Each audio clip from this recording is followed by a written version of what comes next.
사도 바울, 그가 아시아에서의 2년 반의 사역을 마감하면서 밀리도에서 그의 사랑하는 장로들 또한 교회의 지도자들을 부릅니다. 그러면서 하는 얘기가 무엇인가? 다시는 볼 수 있을지 모르겠다. 그러므로 그 말을 들을 때 그들의 마음에 슬픔이 일고 서로 부둥켜 안고 울었다고 그랬습니다. 사도 바울은 자신이 어떠한 모습으로 그곳에서 사역을 감당했는지 아시아에 들어온 첫날부터 지금까지 한결같은 모습으로 그들을 섬겼음을 간증합니다. 여러분, 이 사도 바울은 복음을 전함에 있어서 가장 많이 걸은 사람이에요. 지구의 반바퀴를 다니면서 복음으로 전했던 그는 위대한 선교사요, 또한 성경의 여러 부분을 기록한 탁월한 신학자요, 또한 주의 사랑하는 백성들을 끝까지 사랑한 신실한 목회자요, 그리고 그는 위대한 순교자였습니다. 그러므로 그의 삶을 우리가 살펴보고 묵상할 때 우리는 참으로 존경하지 않을 수가 없습니다. 불꽃 같은 인생으로 그의 인생, 선한 싸움을 다 싸우고 달려갈 길을 다 마치고 마지막까지 믿음의 경주를 하였으므로 의의 면류관이 준비되었다. 여러분, 이와 같은 고백을 하고 우리가 임종을 맞이할 수 있다면 얼마나 감사하겠습니까? 여러분, 이와 같은 사도 바울, 믿음의 선배의 모습이요, 예수님과 다른 점이 무엇입니까? 예수님은 우리가 닮기를 바라지만 그는 신성과 인성을 함께 겸비하셨습니다. 그러나 사도 바울은 우리와 똑같은 인간의 성정을 가지고 있었던 존재였습니다. 그럼에도 불구하고 그가 놀라운 역사를 일으킬 수 있었던 것은 그는 성령의 사람이었기 때문에 성령 충만할 때 놀라운 기적의 역사가 나타나게 되었습니다. 자, 우리는 지난 두 번의 시간을 통하여 그가 어떠한 모습으로 그의 인생을 살았는지, 복음을 전했는지, 사명을 완수했는지, 그 첫 번째 모습은 뭐라고 그랬습니까? 한결같은 모습이라고 그랬습니다. 한결같은 모습으로 주를 섬기는 모습이었습니다. 여러분, 직분자의 안타까운 모습이 뭐겠습니까? 사랑으로 시작하였다가 미움으로 마치고, 성령으로 시작하였다가 육신의 정욕으로 마치는, 여러분, 그와 같은 모습으로 인하여 얼마나 안타깝습니까? 여러분, 오늘 이 사도 바울은 한결같이 주를 사랑하기 위한 그 모습으로 일관했는데요, 어떻게 어떠한 모습으로 이 한결같은 모습을 유지할 수 있었는가? 그것은 영혼 깊은 곳에서 우러나오는 찬송이 그치지 아니했다. 그런가 하면 두 번째, 진리의 말씀을 가슴에 새기는 것이었다. 그리고 세 번째, 주의 은혜를 사모하는 그 뜨거운 기도를 드리는 모습. 이 세 가지를 우리가 첫째 시간에 영적 교훈으로 가슴에 담았습니다. 첫째는 찬양이요, 둘째는 말씀이요, 셋째는 기도라고 했습니다. 그런가 하면 두 번째 사도 바울로부터 배우는 영성은 같이 한번 선언하겠습니다. 겸손입니다. 그랬죠. 세월이 가고 시간이 갈수록 여러분, 그의 겸손은 더욱더 깊어져 갔으니 초창기에 기록한 그의 성경에 그는 고린도전서 15장 9절에 뭐라고 그러는가? 나는 사도 중에 지극히 작은 자입니다. 그가 사도들 중에 그렇게 지극히 작은 자는 아니잖아요. 그렇게 고백을 했습니다. 세월이 흘러 그의 사역이 점점 확장되어져 갔을 때 그는 또다시 이와 같은 고백을 하지요. 에베소서 3장 8절에 있는 말씀인데, 나는 성도 중에 작은 자입니다. 그의 비교의 대상이 사도가 아닌 일반 성도에 비하여도 나는 지극히 작은 존재입니다. 그리고 그가 주님의 부르심을 눈앞에 두고 마지막으로 기록한 성경인 디모데전서 1장 15절에 그는 뭐라고 고백을 하는가? 나는 죄인 중에 괴수입니다.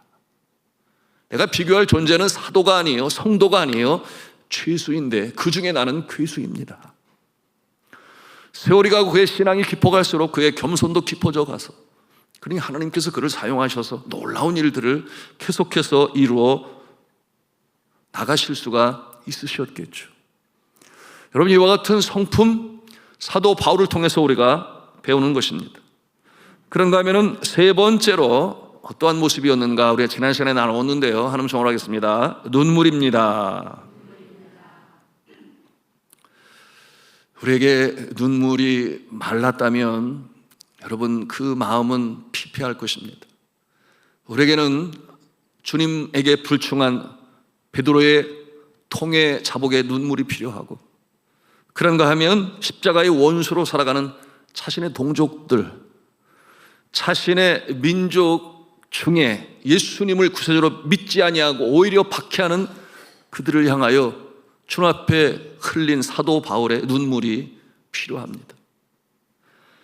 그런가 하면 전도자의 목을 껴안고 우는 성도의 눈물이 있어야 하고, 또한 성도의 아픔을 끌어안고 눈물을 흘리는 주의 종들의 눈물이 있을 때 비로소 이 교회는 푸른 초장이 되고 쉴만한 안식처가 될 것입니다.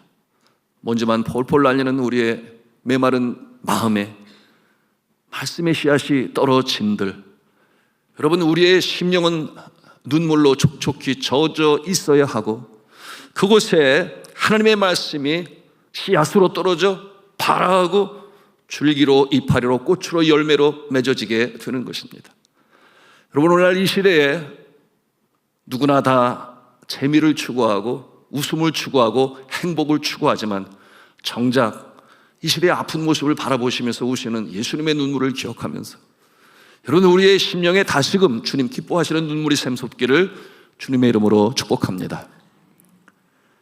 자, 오늘 이 시간에 네 번째 영성을 우리가 대하는데요, 그것은 우리 같이 한음 성원하겠습니다. 인내의 영성입니다. 우리 19절 말씀을 같이 읽겠습니다. 시작.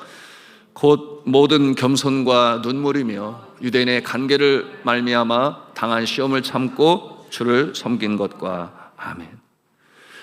유대인의 간계로 말미암아 당한 시험을 참고, 그 시험을 참고 주를 섬겼다 그랬습니다. 여러분, 여기서 이 유대인은 이방 민족이 아니에요. 자신의 동족이죠. 가장 가까운 동족의 간계가 사도 바울을 너무나 힘들게 했습니다. 돌에 맞아 거반 죽을 뻔한 적도 있습니다. 예수님을 구세주로 전하는 것을 방해하던 그들은 가만히 내버려 두려고 하지를 아니했어요. 고린도후서 11장 23절 이하 그가 당한 고초를 우리가 볼 수 있는데요, 여러분 한번 천천히 읽으면서 보시기 바랍니다. 그의 동족들이 그를 얼마나 괴롭혔는지 같이 읽겠습니다. 시작. 내가 수고를 넘치도록 하고 옥에 갇히기도 더 많이 하고 매도 수없이 맞고 여러 번 죽을 뻔 유대인들에게 40에서 하나 감한 매를 5번 맞았으며 3번 태장으로 맞고 1번 돌로 맞고 3번 파선하고 일주야를 깊은 바다에서 지냈으며 여러 번 여행하면서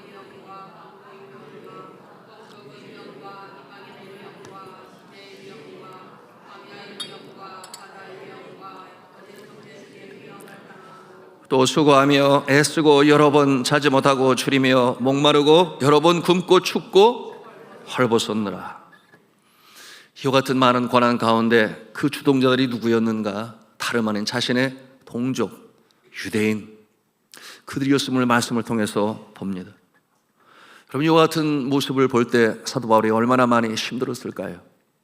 그런데 사도 바울은 결코 포기함이 없었습니다. 이처럼 오늘 말씀 이후에 예루살렘 성으로 들어가는 바울은 2가지 목적이 있었는데, 그 중에 하나가 마지막으로 언제 볼지 모르는 나의 종족에게 복음을 전하리라. 그러므로 예루살렘 성에서 그들의 모국어 있는 히브리어로 말씀을 전하다가 선동죄로 감옥에 들어가는 모습을 우리가 대합니다. 여러분, 이 복음을 전하는 신앙인으로 산다라고 하는 것은 언제든지 영적 전투에 노출되어 있는 것입니다. 사단이 가만히 있으려고 하지를 않아요. 자신의 수하에 있었는데 자신의 조종 속에 있었던 자들이 예수를 믿고 이제는 돌이켜서 예수님에게 나아가니 이 사탄이 가만히 있겠어요? 소극적으로는 그 마음을 닫아버리게 하고 적극적으로는 복음을 전하는 자를 공격합니다. 이와 같은 모습은 지금도 선교지에서 나타나고 있습니다. 순교자의 모습인 것이죠. 저와 아내는 선교지에서 복음을 전하는 이유로 바울처럼 돌에 맞거나 매를 두드려 맞거나 그런 적은 없어요. 또는 감옥에 갇히거나 추방당하지는 아니했습니다. 물론 한국 선교사님 중에는 그런 분들도 가까이 계셨어요. 저와 아내는 가장 가까이서 사역하던 리빙슨 학교에서 그 학교의 주임 교사가 외국인은 네팔에서 교장 선생님 역할을 할 수 없다라고 하는 그와 같은 법적인 내용을 이제 공무원으로부터 들은 이후에 다른 마음을 품었죠. 내가 이 자리에 서야 되겠다 하여 저 아내의 마음이 참 많이 힘들었던 적이 있습니다. 그런가 하면은 이 네팔의 정부군과 그리고 공산혁명군의 내전이 한창일 그 무렵에 공산당이 공작금을 지원해 달라는 협박을 받았고, 그렇게 하지 아니하면 이와 같은 내용을 정부에 보고하겠다. 그러니까 그들은 정부의 주 세력이 아니었던, 그런데 저의 이름을 어디서 들었는지 트래킹을 하다가 자신들이 크리스천이라고 하니까 우리 한국 청년이 말이죠, 이 청년이 그가 크리스천이라고 하니까 좋은 신학교가 있다고 해서 공부하라고 알려준 게 저희 신학교였어요.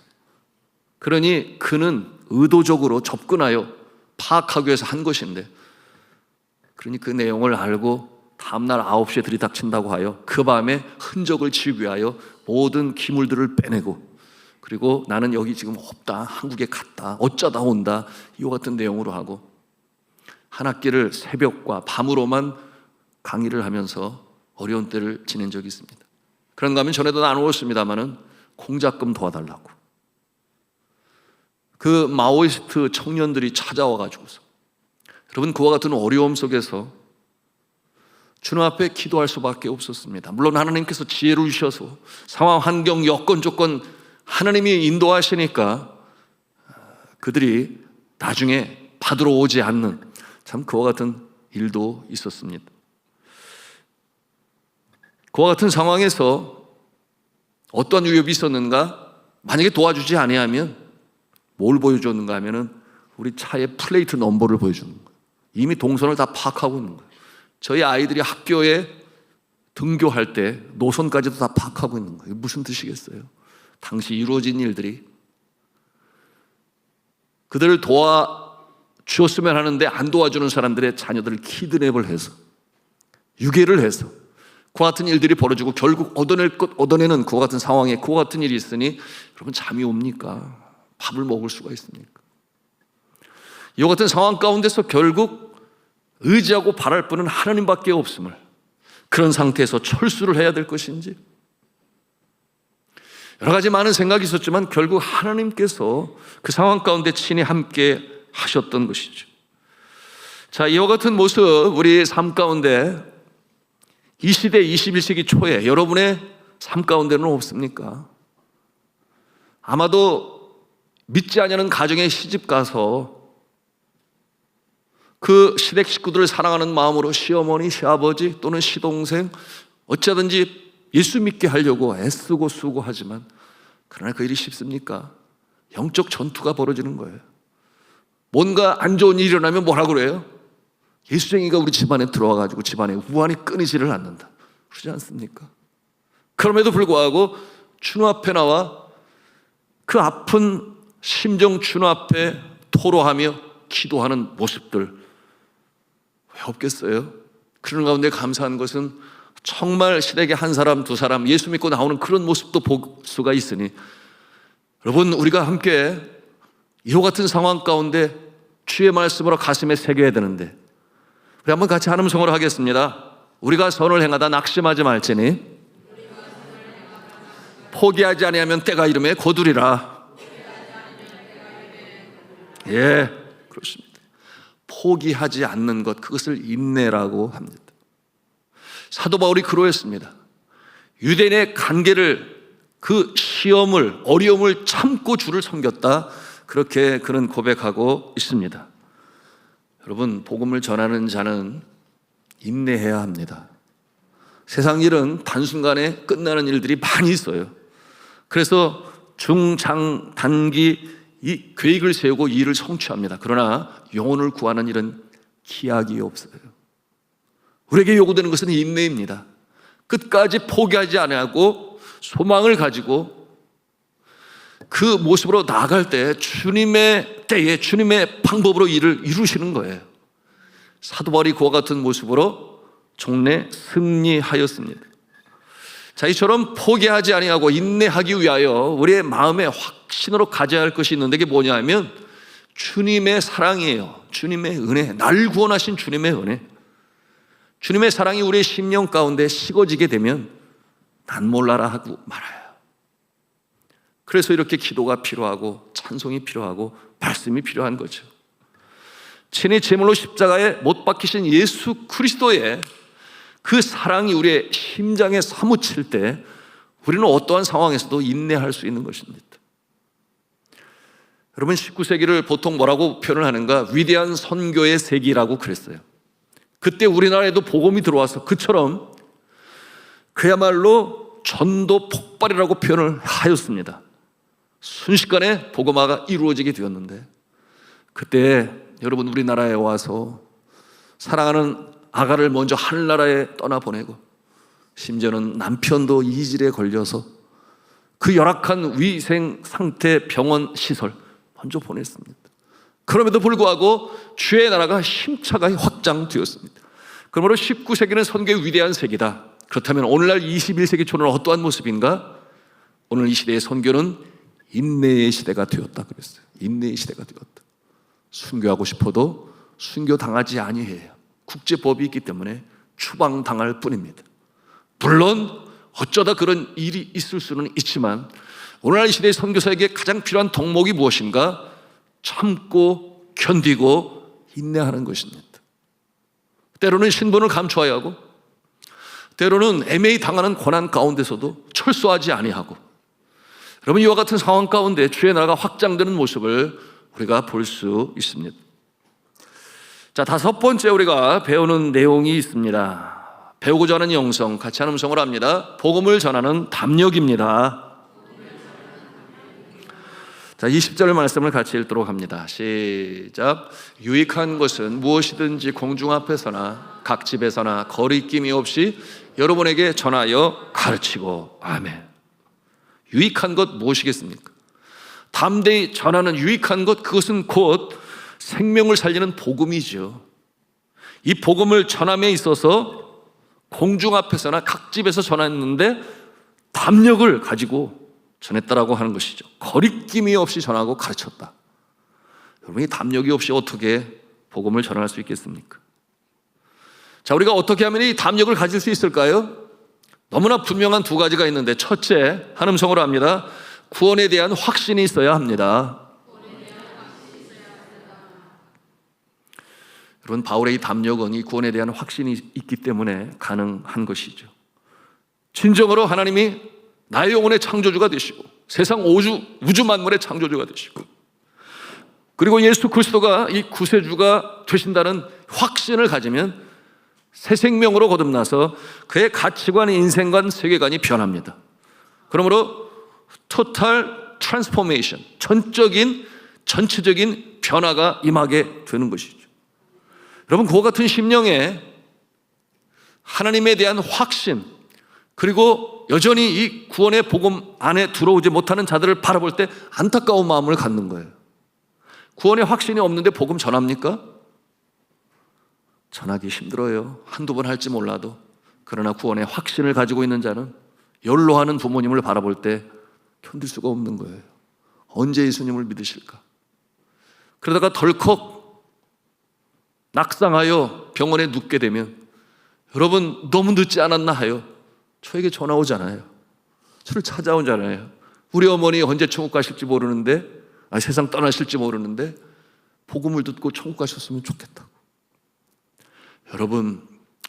여러분에게 말씀드립니다. 우리가 구원의 확신이 있으면 미리미리 해요.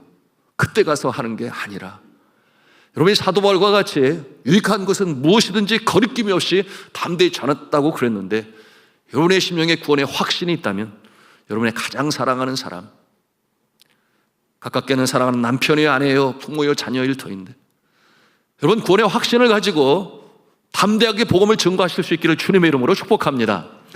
그러면 두 번째 한 음성으로 하겠습니다. 성령 충만해야 합니다. 복음을 전함에 있어서 담력을 갖는다라고 하는 것은 성령 충만할 때 가능해요. 여러분, 내성적인 사람이 있습니다. 외향적인 사람보다도 사람들 대하기에는 참 편안하지는 않을 거예요. 그런데 불구하고 여러분, 내성적인 인물 중에 변하여 복음을 전하는 일에 귀하게 쓰임받은 인물들이 많습니다. 어떻게 가능한가? 성령께서, 성령이 충만하시면. 그러므로 뭐라고 했어요? 술 취하지 말아라. 이는 방탕한 것이지 오직 성령의 충만함을 받으라. 왜 술과 비교했을까요? 사람이 술에 취하면 여러분 평소에 없었던 담력도 생기고, 여러분 그러므로 술의 힘을 빌리는 모습도 있지만, 여러분 믿음의 사람은 성령의 능력으로 힘입으시기를 바랍니다. 성령 충만하면 여러분 그처럼 기질도 필요한 때 하나님께서 능력 주셔서 행하게 하시고, 다시금 오해는 치러 갈지 몰라도 여러분 성령 충만하여 그를 행하게 하시는 줄로 믿으시기를 바랍니다. 저는 어릴 적부터 제가 좀 내향성, 내성적이라고 하는 것을 저는 알았지요. 그래서 초등학교 때 반장을 하면서도 항상 앞에 나서서 뭔가를 하려고 하면은 마음이 두근두근 했어요. 그래서 그런가 보다 했는데, 그렇다고 해서 지금까지 꼭 복음을 전할 자리에 복음 전하지 아니하고 마땅히 감당할 사명 감당해야 되는데 때 성품 때문에 하지 못하고 그런 일은 없었습니다. 여러분, 우리가 주를 의지하고 기도하며 나가면 성령 충만으로 일을 이루시는 하나님 아버지신 줄로 믿으시기를 바랍니다. 제가 3학년 때, 초등학교 3학년으로 기억하는데 내성적이라는 것을 그때 제가 알게 됐죠. 그때 그 서울에서 오신 얼굴이 하얀, 햇빛에 타지 않은 주일학교를 도우시러 오신 선생님들이 와가지고 여러 재밌는 프로그램을 진행했는데 진짜 잔칫날인 줄 알았어요. 한 주 내내 얼마나 행복했는지 몰라요. 그런데 첫날 뭐라고 그랬는가 하면 새롭게 가르쳐주는 찬송을 가르쳐주면서 마지막 날 찬송과 경연대회를 하겠다고 그렇게 공포를 했으니까 한 주간 내내 이제 우리 어린 친구들이 연습을 하는 거예요. 저도 그 중에 한 어린이였죠. 그래서 찬송을 열심히 준비했어요. 그리고 제가 시행 연습을 해야 되니까 저희 형제들이 많잖아요. 그래서 거기다 앉혀놓고 내가 지금 이제 찬송할 거니까 잘 들어보라고. 그래서 찬송을 했더니 탁 박수를 쳐줬어요. 그래, 우리 집안 대표로 네가 나가라. 그래가지고 제가 나가서 찬송을 하게 되었는데, 나가서 찬송을 불러야 되는데 첫 음절 멜로디가 생각이 나지가 않는 거예요. 아니, 가사는 생각이 나는데 멜로디가 생각이 안 나는데, 더 힘든 것은 그때 풍금은 있는데 풍금을 반주하는 사람이 없는 거예요. 그러니 음을 내가 찾아서 불러야 되는데 이게 생각이 안 나니까 찬송을 부르기는 불렀는데 내 스스로도 느낄 수 있어요. 이게 지금 멜로디가 맞는 건가? 틀린 건가? 아무리 애를 썼는데 등에서는 땀만 흐르더라고. 그래서 끝났는데 박수는 쳤지만 등수에는 들어가지도 못했어요. 그러니 제가 아이고, 이런 멍청한 놈 그랬는데 그래, 집에 오니까 밥만 또 없고 힘든 거예요. 오죽하면은 내가 잘할 수 있었는데 그러면서 다시 앉아보라고 내가 다시 보여주겠다고. 그래가지고 거기서 제가 그 찬송을 다시 불렀다는 거 아니에요? 저에게는 트라우마로 남겨준 찬송. 그 가사를 지금도 기억해요. 어떤 가사냐면, 옛사람은 더러운 사람, 마귀의 말 잘 듣는 사람, 나쁜 일만 하고 다니니 천국에 들어가지 못하겠네. 이런 가사고, 2절은 새 사람은 깨끗한 사람, 하나님의 말씀을 잘 듣는 사람, 착한 일만 하고 다니니 저 하늘나라에 들어가겠네. 이 찬송을 부르니까 박수를 치고 좋아했지만 이미 다 끝난 거 아니겠어요? 이미 다 끝났어요. 한 번은 필리핀에서 한국과 필리핀 친선 권투 복싱 대결을 한다고 그래가지고 저 아내와 함께 또 그 먼 거리를 갔지 않았겠습니까? 들어가 보니까 세상에 그 체육관 안에 사람들이 팍 찼는데, 그날 한국 선수, 필리핀 선수 오프닝 게임 마치고, 그리고 이제 본 게임을 하기 전에 필리핀에서 가장 큰 교회 이름이 브레드 오브 라이프라고 하는 교회예요. 극장을 사가지고 거기에서 복음을 전하고 많은 사람들이 그것도 여러 부로 드리는 그 교회 목사님이 오시는 거예요. 이 목사님이 부찌꼰대 목사님인데 이분은 말씀을 전하고, 그리고 한 필리핀 친선이니까 사회를 누가 보기로 했는가? 한국 선교사님이 보기로 한 거예요. 그런데 저 지방에서 올라오셔야 할 선교사님이 안 오신 거예요. 못 오신 거예요. 어떤 일로 인해서. 그러니까 그 일에 상황이 난처하게 됐으니까 제가 그때 필리핀 선교사로 나간 지 몇 년 안 됐다고 생각을 하는데 30대 중반인가 초반인가 그랬을 때였어요. 근데 저를 딱 보더니 아유 선교사님 우리 좀 살려달라고, 한국에서 오신 그 복싱 코치 이 주관하시는 분이 저보고 좀 사회를 봐달라고 그러는 거예요. 그때부터 제 심장이 막 쿵쾅 쿵쾅 쿵쾅 이렇게 뛰는데, 세상에 그렇게 많은 사람들이 거기에 이렇게 앉아 있는데, 그런데 어떻게 해요? 제가 아까 말씀드렸죠. 기질상 힘들어도 해야 할 것 못한 적은 없다. 그래서 제가 올라가지 않았습니까? 마이크를 딱 들고 마간당 가비포 사인용을 나. 딱 그러니까 그 안에 사람들이 박수를 팍 치더라고. 분명 한국 사람인데 자기네 언어를 사용하니까 하꼬이 루보스나 갈락 다일 막기따까용 사카빙이 또 그랬더니 더 막 수를 치고 막 휘파람을 불고 그러는데, 그 모습 보니까 제가 자신감이 생기는데 문제는 다리가 이렇게 막 떨고 있더라고. 다리가. 그때 제가 알게 됐어요. 아, 마음 따로 몸 따로가 있을 수 있구나. 마음이 이렇게 기쁘고 좋은데 다리가 막 흔들리는데 제가 오죽하면 이걸 꽉 잡고 있었지 않았겠습니까? 여러분, 제가 이 중요한 말씀 시간에 이와 같은 내용으로 나누는 것은, 여러분 무엇이든지 유익한 것은 거침이 없이 담대하게 공중 앞에서 개인에게 가정에게 전할 수 있었던 이와 같은 모습은, 여러분 사도 바울이 뭐가 그렇게 잘났습니까? 여러분 그는 외모적으로 볼 때 그렇게 출중하지 못했어요. 제가 일일이 묘사하지는 않겠지만 그런가 하면 육신의 칠고를 가지고 언제 어떻게 간질이 발작할지 모르며, 그런가 하면은 큰 성경책을 가지고 오라, 눈의 안질로 인하여, 여러분 그 모습이 그렇게 출중하지 못했지만 그러나 주의 말씀을 전함에 있어서는 담력을 가지고 전할 수 있었고, 여러분 그렇게 하기 위해 그가 얼마나 기도를 했을까 상상해 볼 수 있습니다. 자, 주 안에 사랑하는 성도 여러분, 복음을 전함에 있어서 내가 확실히 해야 할 것, 구원의 확신이 있어야 되겠다. 성령의 충만함을 받아야 되겠다. 내가 기질적으로 연약하다면 더 열심히 기도하셔서 성령의 힘으로 주의 복음을 전하시고, 복음을 전하는 자 한 사람을 옳은 대로 돌아오게 한 자는 하늘의 별과 같이 빛나리라. 하나님께서도 말씀하셨는데 이와 같은 영성으로 주의 복음을 전하실 수 있기를 주님의 이름으로 축복합니다.